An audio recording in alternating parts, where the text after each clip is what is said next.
نماز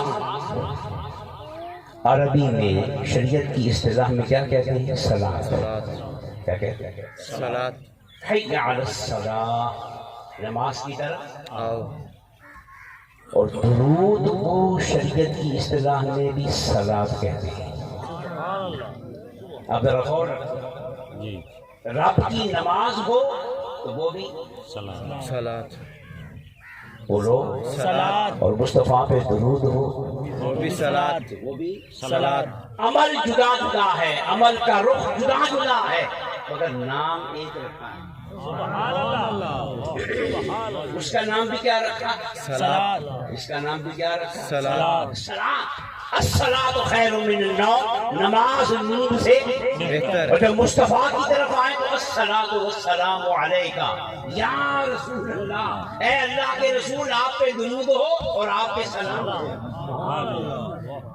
اب یہ بات قابل غور ہے، اللہ نے اپنی عبادت کا نام بھی کیا رکھا؟ صلاۃ. اور یار کے درود کا نام بھی کیا رکھا؟ صلاۃ. اچھا اب آگے آؤ. حضور نے صحابہ سے کہا بھی نماز پڑھو. کیا پڑھو؟ نماز.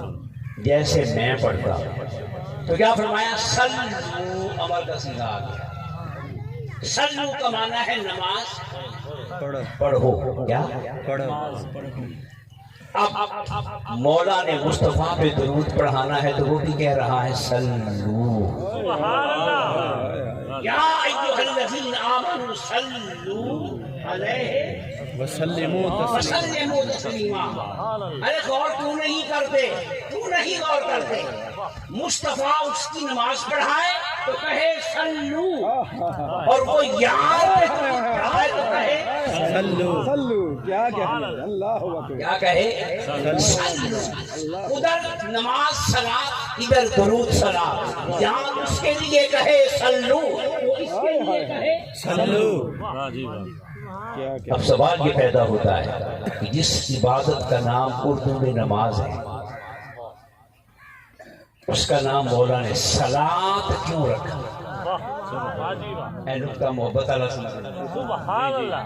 اس کا نام کوئی اور رکھ دیتا. کیوں بھائی صلاۃ کیوں رکھا؟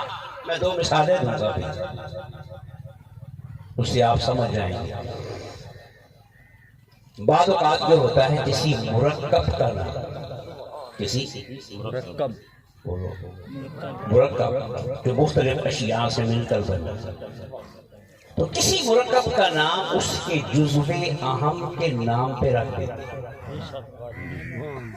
مثال کے طور پہ آپ کھاتے ہیں نا مٹھائی. کیا کھاتے ہیں؟ یہ تو اچھو بولتے ہو، یہ پتا آئی جائے. کیا کھاتے ہیں؟ مٹھائی. تو بولو بھائی مٹھائی میں صرف مٹھائی ہوتا ہے اور کچھ نہیں ہوتا؟ بولو. اس میں کھویا ہے، اس میں بادام ہے، اس میں گھی ہے، اس میں میوہ ہے، اس میں بیسن ہے. ساری چیزیں مہنگی ہیں، سب سے سستی چینی ہے. اللہ اکبر. سب سے سستی چینی ہے، باقی ساری چیزیں مہنگی ہیں، مگر نام سب کا کیا رکھا؟ مٹھائی. میٹھے کے نام سے مٹھائی. نہ بیسن کو دیکھا، نہ کھویا دیکھا، نہ گھی دیکھا، نہ ہزاروں روپے کے حساب سے آنے والے میوے اور بادام دیکھے، صرف کیا دیکھا؟ مٹھاس. کیوں؟ کہ سب کچھ ہو چینی نہ ہو. واہ واہ واہ. تو کیوں برابر؟ وہ بادام بھی گیا، بیسن بھی گیا، کھویا بھی گیا. یار سارے مرکب کے سارے اجزاء قیمتی ہیں، مگر منہ میں تب آتا ہے جب اس میں مٹھاس آتی ہے. تو آپ نے اس کا نام کیا رکھ دیا؟ مٹھائی. مٹھائی. یہ ہوتا ہے مرکب کا نام جزو اہم کے نام سے رکھ دینا. آپ یہ میٹھے چاول کھاتے ہیں نا، اس کو زردہ کہتے ہیں. کیا کہتے ہیں؟ زردہ. کیونکہ اس کا رنگ کیا ہے؟ زرد ہے. اب اس میں چاول بھی ہے مہنگے، چینی بھی ہے مہنگی، گھی بھی ہے مہنگا، میوہ بھی ہے مہنگا، مگر نام کیا رکھ دیا؟ کیونکہ اس سے پہچانے جاتے ہیں. اس سے آپ کو دھوکہ نہیں ہوتا بھی نمکین لے کے میٹھے. نام کیا رکھ دیا؟ زرد. گل سمجھ آ گئی؟ دو مثالیں میں نے دی.